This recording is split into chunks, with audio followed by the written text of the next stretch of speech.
July 30 nang aprubahan sa third and final reading ng Kamara ang House Bill 10439 o ang Access to Medical Cannabis Bill. 177 na kongresista ang pumabor sa panukala.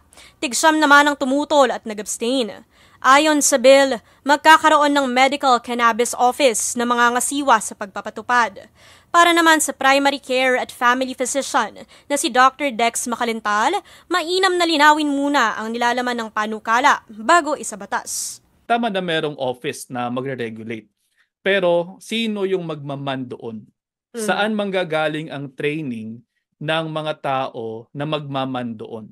Sa ngayon, ilang bansa na ang gumagamit ng medical cannabis para sa mga taong may epilepsy, cancer at multiple sclerosis. Pero kung gagawin itong legal sa Pilipinas, dapat na magkaroon pa raw ng masusing pag-aaral. Kasi sa ngayon, kulang pa ang ebidensya o kulang pa yung mga pag-aaral, limitado pa.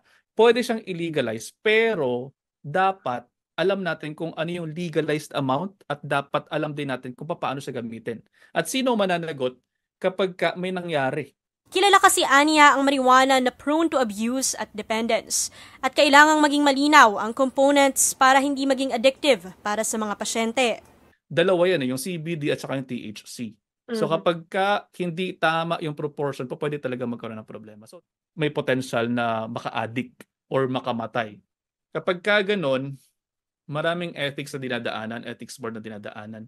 Kaya dapat daw nahanda rin ang mga doktor na may malaking gagampanan para maipatupad ng tama ang medical cannabis. So kinakailangan kami mga doktor may training ng tama sa paggamit niyan. Malaman namin yung indication, yung dosage, yung side effects na pwedeng i-expect at saka lang namin siya i-reseta kung appropriate sa pasyente.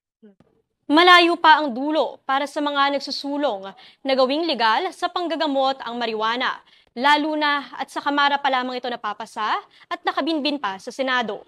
Mobile Journal, Denise Valdez Sancho po, hatid ang mukha ng balita.